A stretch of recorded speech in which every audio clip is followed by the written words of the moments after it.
Okay, YouTubers, this is the Angryprepper. Today's video, we're going to talk about items or weapons you should have in the city to defend yourself. Now, I know a lot of people, there are going to be a couple things I'm going to mention that might be illegal. Whatever, guys. Fuck the laws at this point. If they are letting criminals run rampant in the cities you live in, fuck the laws. Because the criminals don't give a fuck. And it's better to be judged by 12 than carried by 6. Remember that, because at least if you defended yourself, and especially women, you guys get a bit of a better pass at this. But if you have a weapon on you and you use it to defend yourself, to get out of that rape or killing or whatever the hell it is, you're going to fare better in court. All right, not always the case, but you guys do fare better. Statistically, you guys fare better in court when it comes to shit like that. Men, on the other hand, you know, whatever. I'll take my lumps when I get to the courtroom. Now, a couple of ideas that you should have. I'm actually expanding off the last video where I told you guys to put capsaicin and all the crazy shit. These are some simple things you can have as well, guys, in your purse, in your car, and some of it is legal and some of it is, well, it's up in the air to be determined. So, with that, guys, let's start out with a tactical flashlight, especially a tactical flashlight with the crown on the top. One of these. Women, or ladies rather, sorry, even guys, somebody's about to step to you, they're about to rob you, you reach into the purse or you reach into your pocket to give them a wallet or some shit, you hit them with a high beam flashlight that is going to temporarily blind them so you get the fuck out of there. Right? And when you blind a dude, make sure you fucking crush his nose. Don't blind him and then run away. Blind him, hit him square in the nose. That's going to make him tear even more. While he's still getting over the blindness and now the tears in his eyes, you get the fuck out of there. If you want to kick him in his nuts, lady or guys, kick him in the nuts till he can feel his nuts in his throat. And I'm talking about you kick through him. You don't just kick him, you kick through him. Kick like you're trying to reach his head from beneath, all right? Just like boom, and then make him like, oh God, I can taste my nuts. If he says that to you, you're good. Get the fuck out of there, right? A couple of hits, guys. Don't go to war with him, because some cases, if you try to tussle with the dude, if he's a bigger guy or he's a guy that might know martial arts or something, he's gonna grab you, then it's game over. Again, flash in the face, punch in the nose, kick in the dick, and then get the fuck out of there. Tactical pen, guys. Now, tactical pens are what I found out just the other day from a buddy of mine. They are illegal here in New York City. But if you live in a city where it's not illegal, own one. If you live in New York City, get it fucking anyway. Fuck the man, fuck the bullshit. Tactical pens are really good, especially, guys, if it's an actual pen.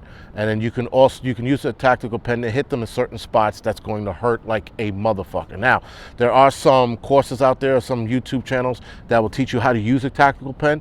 I would refer you to those channels so that you get an idea of how to use one. But absolutely, guys, get your hands on something, and it's small. Tactical pen is small. Now, back to the flashlights. You're not going to carry a mag light around, guys. Those mag lights are fucking huge. But if you happen to have one in your car, you can use that as a weapon. If you have one in your home, you could use that as a weapon. Carrying a big size or a regular size mag light, it's not practical. But if you want to walk around with one for whatever reason, so be it.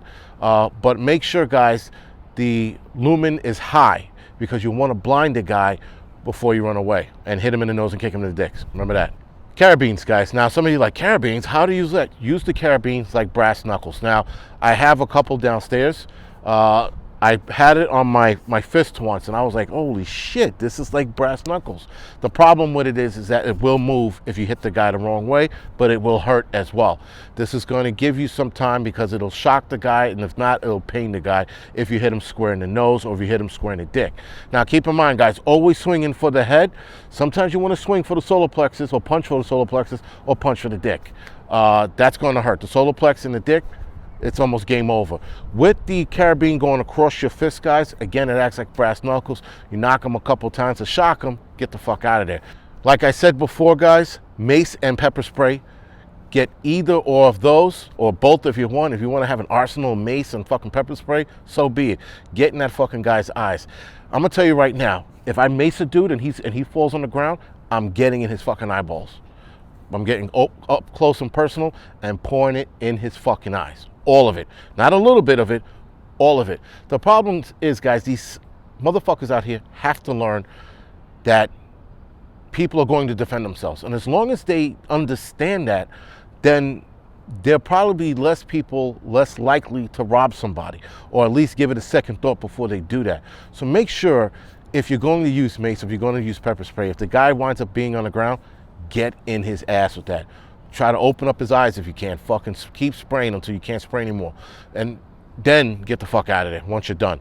Or if you're that scared, spray him in the face and leave. But either way, man, if I was to carry mace or pepper spray, I am emptying the fucking thing in his face and in his mouth. But that's me. Keys, guys. I know everyone has keys. Unless you have one of those electronic locks in your home and your fucking key fob for your car. Everybody has keys, guys. You can put the keys in between your knuckles, right? Almost like Wolverine or Freddy Krueger, however you want to look at it. And you put it in between your knuckles and then you punch. Again, guys, these are like last-ditch effort self-defense moves. This is not some shit I would first go with. I wouldn't be like, keys in hands, and then, no. I would go with other options. But if that's the only option you have, guys, keys in between your fingers are going to work just fine. Make sure you punch. Don't swipe like Wolverine. Punch. That's going to make the difference between hurting the motherfucker, impaling him, and then you getting out of there. I did see, I don't know how long ago, and I can't remember where I saw it, where a lady did that, and she impaled the key on the guy's face. She left the keys on the guy's face. She ran off. The guy had to go to the hospital, and that's where he got caught by the cops, because he had keys hanging out of his face. So, again, guys, these things do work. You have to be mindful of it, and you got to be quick about it. I don't know if women still carry hairspray in their bags, but if you do, you can use that as a self-defense weapon as well. But something better than hairspray, bear spray. Spray that shit on a guy. I'm talking about empty it out. Paint his motherfucking body with it. Do whatever you have to do, guys, to defend yourself. Bear spray is not bad. Bear spray also has a nice little reach to it as well. Hairspray doesn't. Hairspray, you got to get up close and personal, but it still burns the eyes, gives you enough time to get the hell out of there.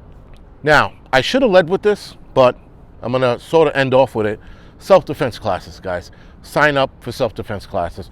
There are so many out there right now. There's so many different styles you can use, whether you take boxing, taekwondo, or aikido, whatever it is, guys, learn something.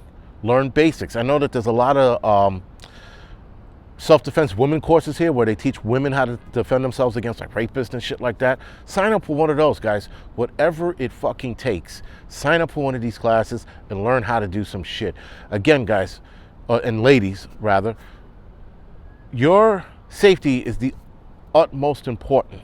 And the city, New York, Detroit, LA, they don't give a fuck. They can care fucking less. So you are your own savior and your own protector. Now, as far as homes go, guys, you can get firearms for your homes. Even here in New York City, you can get firearms, but they would be for training purposes. But someone breaks your door in and tries to push and robbery your house or whatever it is, let the motherfucker have it. Now, granted, push and robberies are pretty fucking fast, and they go down really fucking fast, especially if you go to the door. Who is it? And delivery, wrong apartment. And the guy goes, oh, well, could you show me what the apartment is? And you open the door and he pushes in. There is that. That goes down too fast. But if you own a firearm in the city, you're not supposed to keep it loaded and all the mumble jumble. Do whatever the fuck it takes to protect yourself.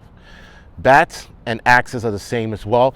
Bats, I would not keep by the door. And axes, an axe. I told somebody about an axe and I was like, oh, I would keep it by the door. Do not keep it by the door if you're watching this video. Keep it further away from the front door. You want to be able to access it. So wherever you're going to be spending the most time in that apartment, that's where you want to have it generally in that area.